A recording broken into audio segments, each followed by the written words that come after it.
Graça e paz, bom dia, Deus abençoe a todos. Estamos reiniciando com Bioética, um guia para os cristãos, do professor aqui, do Dr. Gilbert Meilander. Boa parte do nosso material é de origem norte-americana. Esse foi um professor universitário nos Estados Unidos. O sofrimento. Entre os vários temas que ele aborda, ele inicia pelo sofrimento. É um material simples, sem longas introduções, sem muita preocupação com as questões filosóficas, né? Sem se preocupar em justificar teologicamente ou filosoficamente a sua postura, desde o início apresentando a sua posição cristã em relação aos temas e dando a ideia do que tem sido, do que foi discutido e que ainda será muito discutido.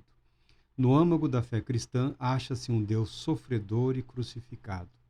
Essa é a imagem que nós temos do nosso Senhor e Salvador Jesus Cristo, cuja vida, cujo sofrimento, cuja morte e ressurreição, pelo que nós acreditamos, pelo que ensina as Escrituras, refletem significativamente a preocupação do eterno Deus com a sua criação, com as suas criaturas, mais especificamente o processo, o método, o meio proposto e utilizado por Deus para nos resgatar deste mundo, deste viver debaixo de angústia, de sofrimento, de dor, de morte, corrupção e todos os outros males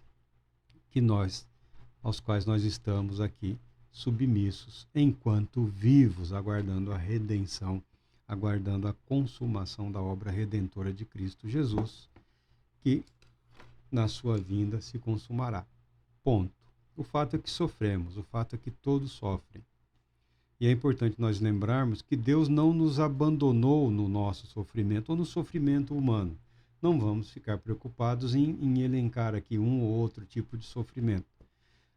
No mundo todo, todos os grupos sociais sofrem, de uma ou de outra maneira. Quem não sofre pela fome, sofre pela guerra.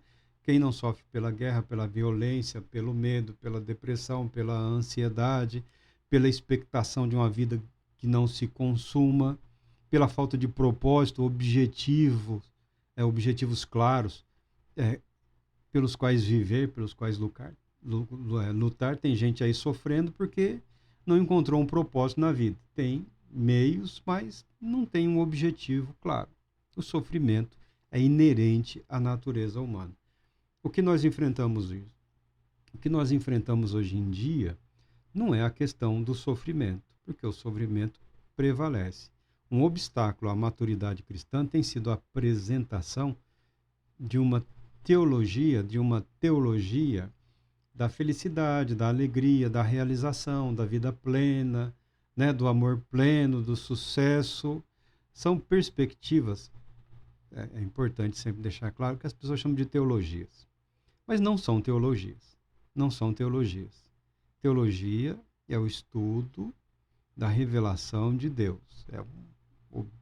É um objeto de estudo muito específico. É batizado aí teologia da alegria, teologia da esperança, teologia da fé, teologia da prosperidade, teologia do domínio. Porque vende. Porque vende. É só para tentar fantasiar de autoridade os delírios, devaneios ou anseios e perspectivas humanas. Querendo fugir do sofrimento, deixando de procurar sentido e significado no próprio sofrer, muitos cristãos também acabam se afastando do amor gracioso do Deus sofredor. O sofrimento humano nos faz lembrar das limitações ou da finitude do próprio ser humano. A nossa liberdade, os nossos anseios, acabam sempre esbarrando no fato de que somos finitos, de que somos mortais. O nosso conhecimento é finito, as nossas afeições são finitas, até o nosso amor, a nossa religiosidade, a nossa espiritualidade, ela esbarra na nossa condição humana. Um corpo propenso propenso à decadência e à morte. Um espírito, ainda que restaurado e regenerado, ele depende do corpo para se expressar. A nossa vida, a nossa comunhão, quando se fala em espiritualidade, não é uma negação da condição humana com vistas a um suposto aprimoramento só das questões do espírito. Por quê? Isso não é possível, porque o espírito humano, praticamente todos os espíritos criados, eles se expressam através do corpo, quer seja físico, quer seja espiritual, porque se há corpo físico, há um corpo espiritual. Apenas um grupo aí parece que impedido de se manifestar fisicamente de qualquer maneira, ele busca apoio no ser humano, ele busca aí uma parceria com o ser humano. Mas o espírito humano só pode se expressar através do corpo físico, tá? Fora isso, é delírio. Fora isso, é um caminho para a insanidade. Fora isso, é caminho para bizarrices e para absurdos. Nós só seremos capazes de compreender e exercitar absolutamente tudo que o espírito humano, num corpo ressurreto, é capaz de realizar na ressurreição em Cristo Jesus, tá? Fora isso, estamos todos limitados ao corpo humano. E há um sofrer, até mesmo nisso. Se não são outros problemas, nas palavras, né, usando o exemplo do apóstolo Paulo, que tinha um intenso anseio pela comunhão contínua com o Deus Pai Todo-Poderoso e entendia e compreendeu muito sabiamente e corretamente que o corpo acabava se tornando um obstáculo ou uma barreira, e assim sempre o será. Ele chega a falar: quem me livrará do corpo desta morte, ou seja, do corpo mortal, sentindo-se como que aprisionado, limitado. A ideia de limitação, a ideia é de estar refém de si mesmo, da sua própria natureza humana finita. Aí não está falando necessariamente do pecado. O sofrimento, ele não é bom. O sofrimento, ele nunca foi bom. O sofrimento nunca será bom, tá? O sofrimento não é algo que alguém deva buscar para si ou para os outros. O sofrimento trata-se de um mal do qual o Deus revelado no Cristo ressurreto pode fazer brotar o bem. Deus não só pode transformar. Eu li um autor muito interessante, um livrinho resumidinho, né? Transforma o meu pranto em dança, né? Transforma o meu pranto em dança. Somente Deus pode transformar uma coisa má, uma coisa ruim, em algo maravilhosamente bom, porque em Cristo Jesus Deus experimentou todo o sofrer da humanidade de todos os tempos, em todas as suas intensidades e dimensões. Deus não se limita a é uma contradição a ser o Deus Todo-Poderoso. Muito bem, o Todo-Poderoso poderia ter estabelecido seus decretos para que o mundo, a humanidade, o universo funcionasse de maneira automática. Entretanto, por ser eterno, por ser infinito em poder, em soberania, Deus se deu o direito de intervir na história da humanidade, na história de indivíduos, de instituições, em momentos específicos, conforme ele bem entendeu, e acreditamos, não temos nenhuma dúvida de que ele assim o continua fazendo. Então não há um espaço absoluto para a ideia de determinismo ou um predeterminismo absoluto, como alguns querem imaginar um mundo e uma humanidade totalmente pré-programada para. Na liberdade nós encontramos o sofrimento, na liberdade nós encontramos a dúvida, na liberdade nós deparamos com as nossas inquietações sobre o porquê, como, quando.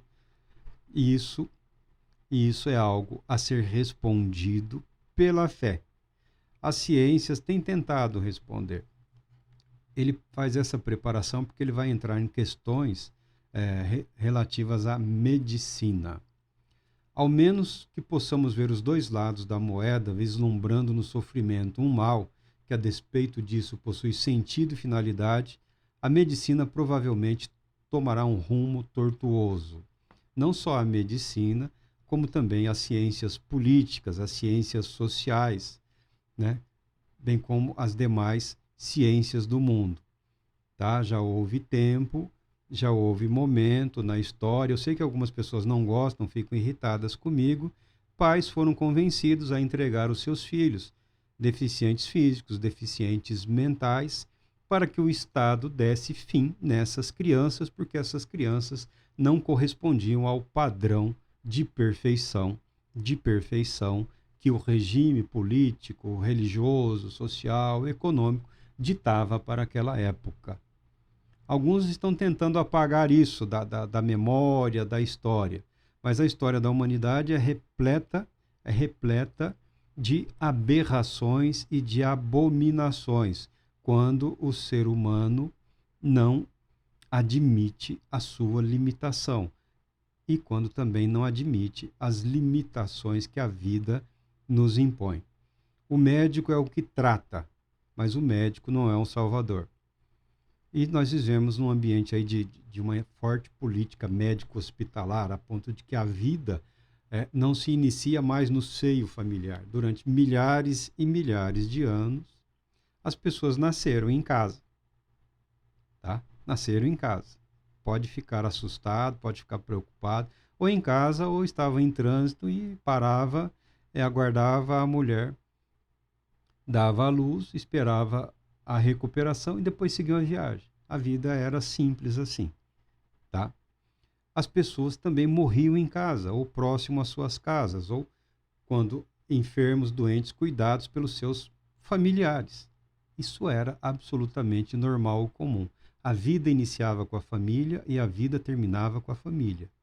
O mistério da vida, o mistério e a indignação da morte que nos afronta pertencia ao mesmo espaço, ao mesmo ambiente. No mundo moderno, na sociedade, mesmo na sociedade nossa, com muita pobreza, com muita dificuldade, existe uma indústria aí médico-hospitalar, existem as maternidades, a ponto de que, com o objetivo, é claro, de dar apoio à maternidade, às gestantes, às mães, de acolher melhor os recém-nascidos, devido às preocupações com algum problema, se nasce em maternidade.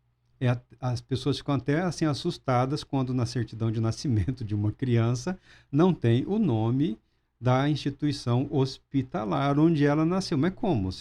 Onde você nasceu? Nasci em casa. Não, mas isso não pode, tem que nascer no hospital. Não, não tem. Mas é mais adequado, é uma questão de segurança, é uma preocupação. Aí hoje da família que está cuidando do seu doente, do seu moribundo, e essa pessoa morre, porque as pessoas adoecem e morrem. Morreu dentro de casa, está sujeito hoje em dia ao escrutínio público, a debates, mas por que não levou para o hospital? Porque ele estava morrendo. Não há nada que se possa fazer para evitar o processo morte. As pessoas que estão morrendo fatalmente morrerão. Não, mas no hospital tem toda a estrutura. Mas o hospital não consegue, não tem como reverter esse processo. Por mais que se façam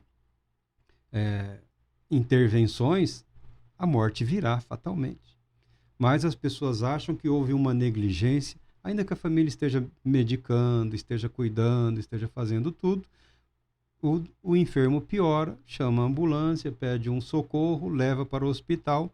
O lugar normal de se morrer hoje em dia é longe da família, é no hospital. Em alguns casos, a família tem acesso, fica lá, né? Em alguns não, em quase todos os casos, mas não é um ambiente doméstico, é um ambiente hospitalar, onde supostamente e certamente todos os cuidados e garantias que podem ser tomados serão tomados. Mas isso é uma novidade. Isso é uma novidade na história da humanidade que afastou de nós a a alegria, a ansiedade, é todo aquele sentimento que diz respeito ao nascimento. O trabalho de parto era feito pela mãe, pelas avós, pelas tias, com a ajuda de uma ou outra parteira, senhoras conhecidas na comunidade, que já estão quase que não existe mais parteiras, né, no mundo de hoje. Pelo menos aqui no Brasil está sendo bastante questionado ou confrontado. A morte também, o progresso desse evento tem sido retirado também da família, porque numa sociedade produtiva, numa sociedade que tem o objetivo de gerar riqueza, trabalho, gerando riqueza, dedicar tempo aos seus moribundos é algo que se contrapõe ao propósito de uma sociedade capitalista, consumista, produtiva, onde já se viu alguém interromper a própria vida por alguns meses para acompanhar o processo morte dos seus pais. Isso hoje é algo assim partilhado com a indústria médico-hospitalar.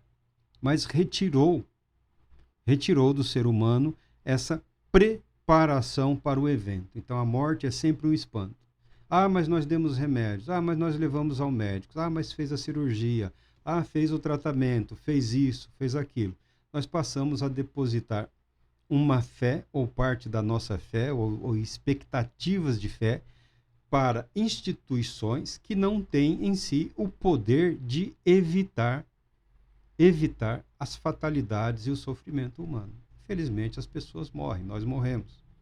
Somente a religião tem apresentado uma resposta para isso. Tá?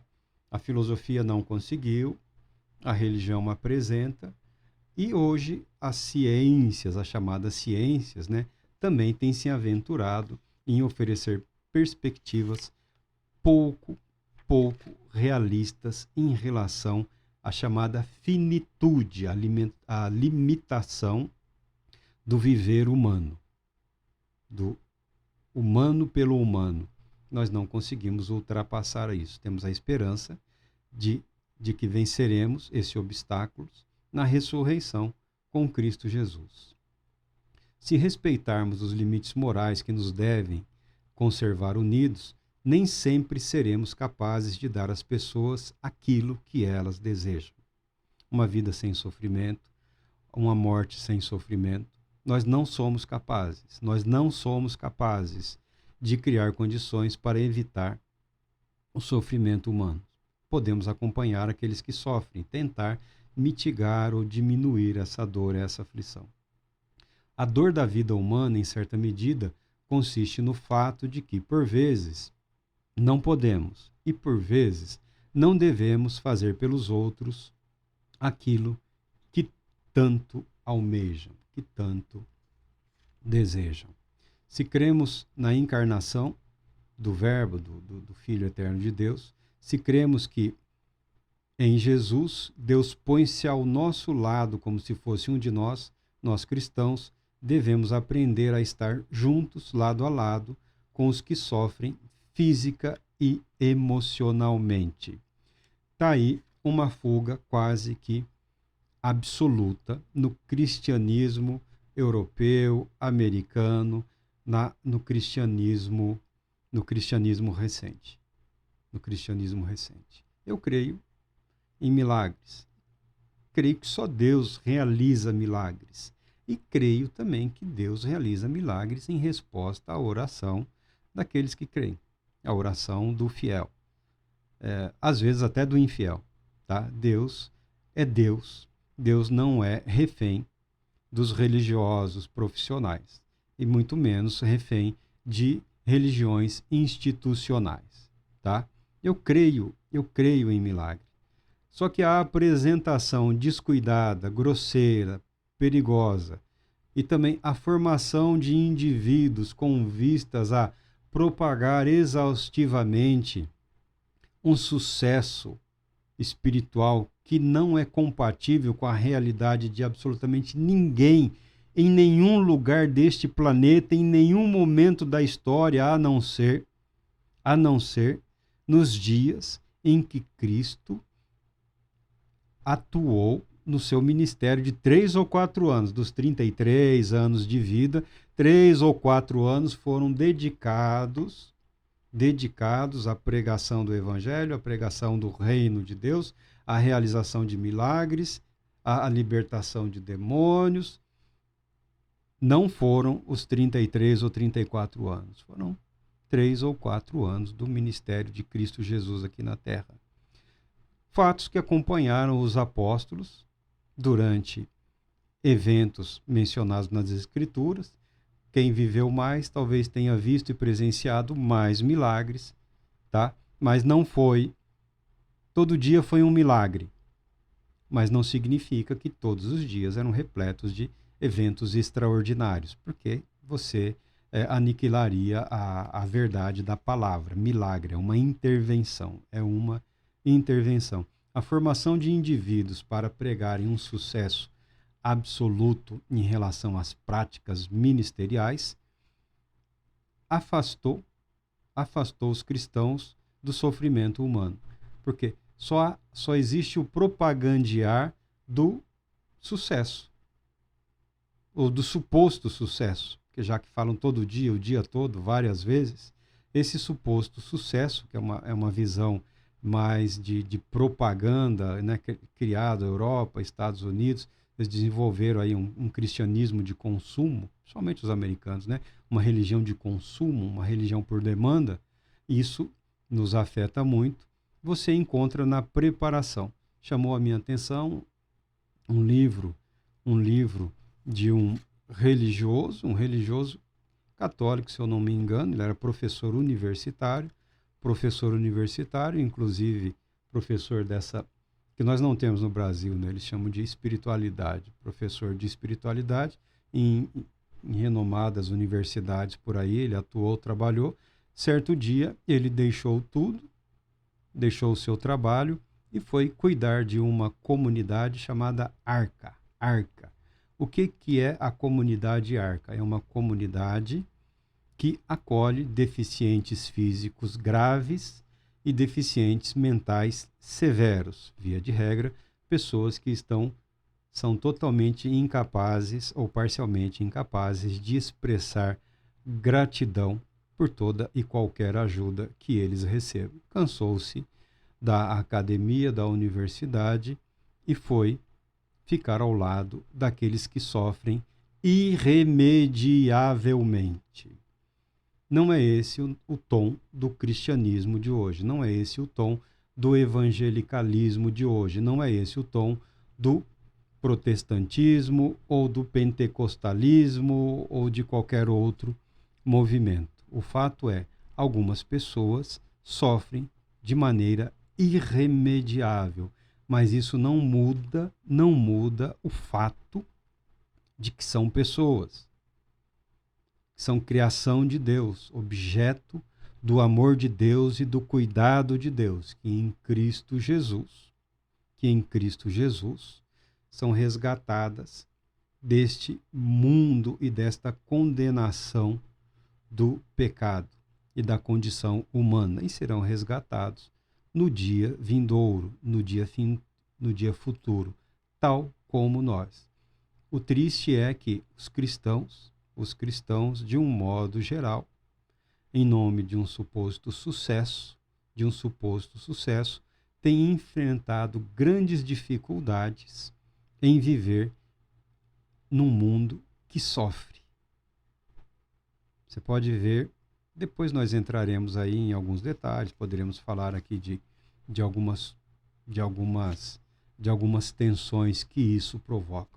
O sofrimento não é bom, o sofrimento não é agradável, mas nele há um propósito. E o propósito do sofrimento é permitir que nós experimentemos no nosso sofrer a presença do Deus que se coloca ao nosso lado, que partilha da nossa dor. Não para estar sofrendo eternamente conosco, mas para nos conduzir à vida eterna e livrarmos da dor eterna no momento chamado eternidade. Isso pode ser abreviado? Sim.